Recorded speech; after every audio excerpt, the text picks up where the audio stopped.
Kedua insinyur ini terobsesi dengan rotor atau baling-baling. Mereka telah membangun pembangkit listrik tenaga angin paling modern. Kini mereka ingin mencoba hal lain. Bertahun-tahun mereka mengembangkan produk inovatif di bengkel kerja untuk merambah pasar yang sama sekali baru.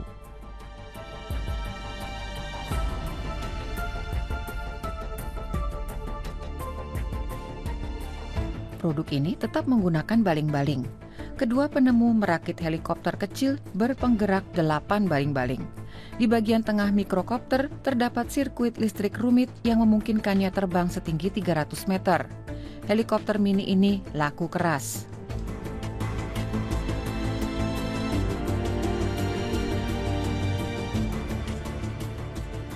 Ja, also wir haben ja das zunächst. Awalnya kami membuatnya sebagai hobi. Hasilnya kami unggah ke internet. Ternyata banyak klub yang berminat. Ada konsumen yang ingin membeli alat semacam ini atau membutuhkan suku cadang untuk merakitnya sendiri. Kami mulai menjual suku cadangnya. Ini sukses sehingga usaha kami terus bertambah besar. Und so haben wir nach und nach das weiter ausgebaut. Mikrokopter siap mengudara. Dilengkapi dengan kamera, alat ini bisa memberi perspektif baru dari udara. Drone kamera kecil seperti ini sangat fleksibel dan nyaris bisa dioperasikan di mana saja. Untuk kebutuhan arkeologi, analisa kerusakan, atau meneliti kawasan yang sulit dicapai.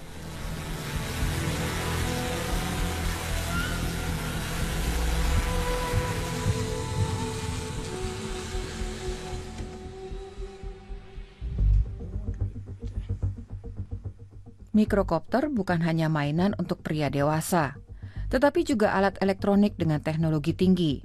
Pengendalian jarak jauh harus bisa berfungsi dengan mulus. Tiupan angin dan manuver saat terbang harus dikoreksi otomatis agar tetap bisa merekam gambar secara stabil.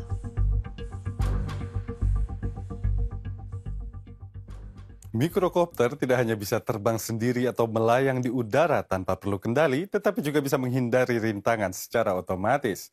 Wahana udara robotik ini memang lebih mirip pesawat terbang ketimbang mainan. Sebab itu perawatannya pun harus dilakukan oleh tenaga ahli. Saat ini, para penemu sedang mengembangkan sistem navigasi mikrokopter dengan GPS. Mereka menentukan stasiun untuk rute terbang pada peta. Mikrokopter mampu mengikuti rute dan merekam gambar dari udara. Mikrokopter kami cocok bagi mereka yang hobi merakit, sementara universitas menggunakannya untuk materi pengajaran, fotografi udara, dan arkeologi.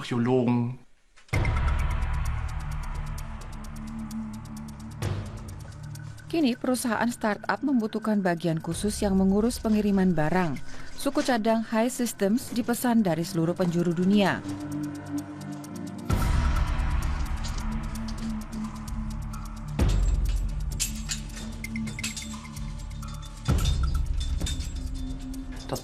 Keistimewaannya, alat terbang ini hanya perlu sedikit suku cadang, motor brushless yang sederhana, dan minimal 4 rotor. Dengan software yang sesuai, mikrokopter bisa langsung terbang. Sesekali ada juga mikrokopter rakitan sendiri yang tidak bisa terbang mulus. Pemiliknya bisa membawanya ke Ingo Busker dan Holger Buss.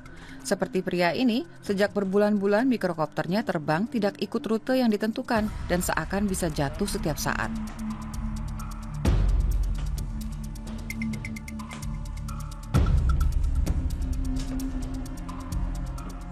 Sirkuit elektroniknya tidak rusak, tapi ada yang mengganggu sistem navigasi rotor.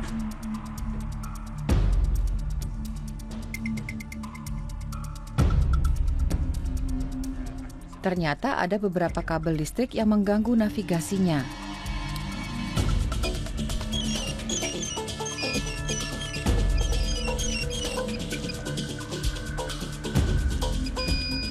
Setelah posisi kabel dibenahi, mikrokopter bisa terbang kembali dengan benar.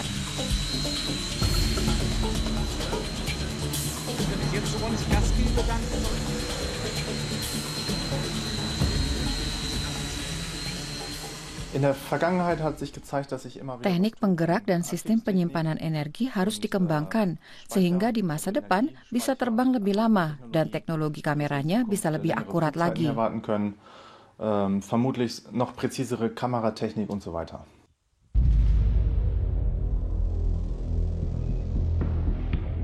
Sekarang pun video dari kamera drone sudah bisa disiarkan secara langsung dengan kualitas HD. Ini sangat menarik bagi acara-acara seperti konser atau pertandingan olahraga. Kamera terbang bisa dinavigasi untuk menghindari rintangan. Mikrokopter bisa melayang dengan tenang di udara. Teknologinya bahkan memungkinkan kamera untuk melakukan zoom.